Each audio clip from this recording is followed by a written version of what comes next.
6-9 du week-end sur France Inter. Patricia Martin, votre invitée à présent, Camille Romain-Desbaux, vous êtes directrice générale de l'ONG Vision du Monde France. C'est à propos de la journée mondiale de lutte contre la faim, c'est ce samedi. Bonjour à vous. Bonjour Patricia. La faim continue de gagner du terrain dans le monde ?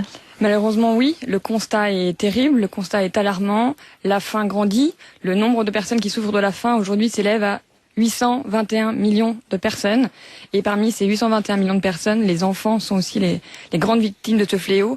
On dénombre 3 millions d'enfants de moins de 5 ans qui sont morts des conséquences directes de la faim. Quelles sont les régions du monde et les pays les plus touchés ? Alors je vous dirais que quasiment les 3 grands continents sont touchés. Donc l'Asie, bien sûr, c'est 1,5 milliard de personnes touchées.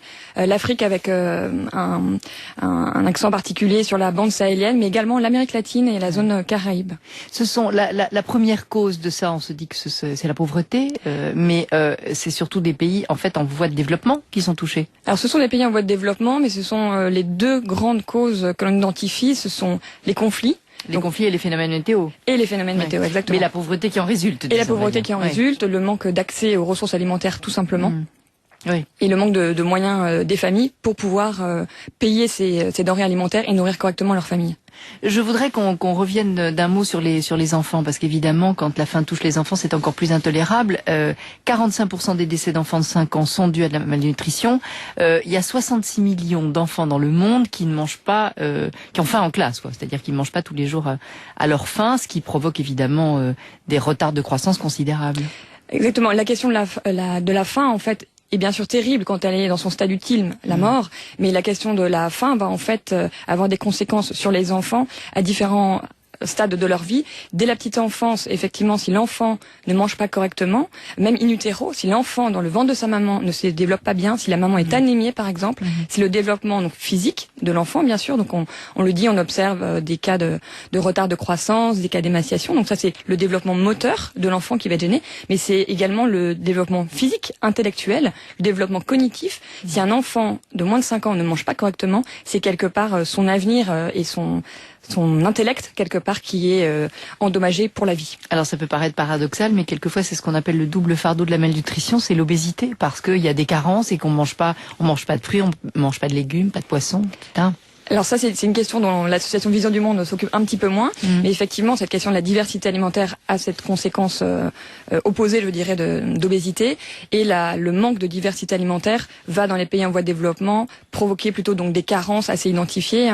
Des carences, on sait notamment que par exemple le manque de vitamine A, d'autres formes d'anémie vont provoquer très clairement de la cécité ou du crétinisme.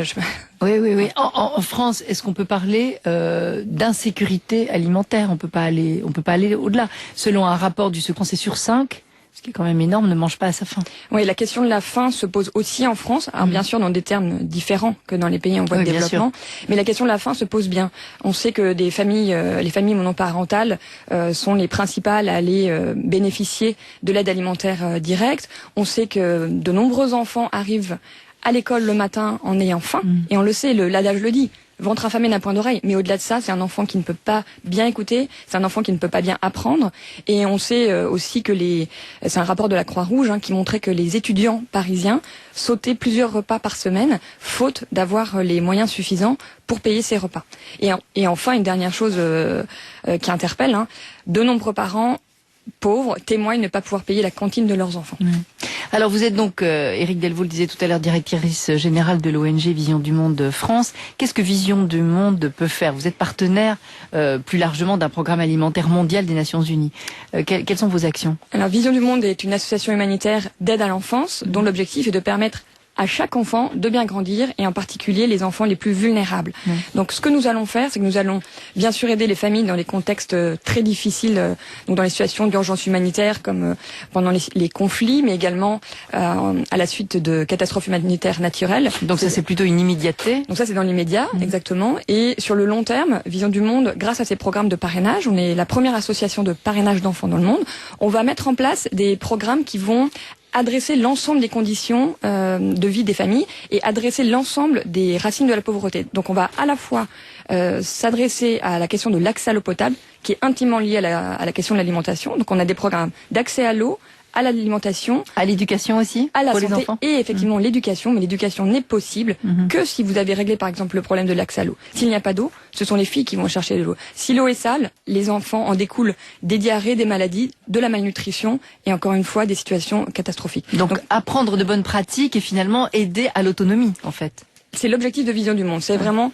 transmettre des compétences, former les populations à des bonnes pratiques d'hygiène, tout simplement, à développer, si on reparle de la question de la faim, développer des techniques agricoles durables, pérennes.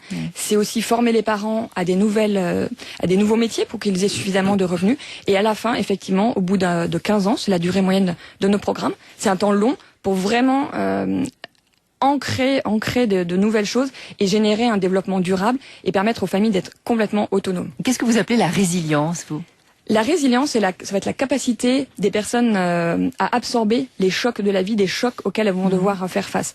Et en Afrique notamment, la résilience, ça va être accompagner les familles pour leur permettre de résister face aux chocs qui vont forcément advenir en matière de sécheresse. Donc très concrètement, notre accompagnement va par exemple consister à former des banques céréalières où les familles vont pouvoir stocker chacune un petit stock et ainsi pendant les périodes de soudure, donc c'est le temps pendant de sécheresse, si cette période est un peu trop longue, les familles ne vont plus se retrouver dans les situations catastrophiques. On va également créer par exemple des petits groupes d'épargne communautaires qui vont permettre aux familles d'économiser petit à petit. Souvent, ce sont des groupes d'une trentaine de femmes. Oui. Et ce sont des micros épargnes qui vont permettre de faire face à ces chocs. Et ceux qui nous écoutent et qui se demandent ce qu'ils peuvent faire, qu'est-ce qu'ils peuvent faire, effectivement ? Eh bien, ils peuvent tout simplement parrainer un enfant avec Vision du Monde. C'est la plus simple des façons de nous aider. Merci Camille Romain-Desbaux. Dans 2 minutes, il sera 8 heures.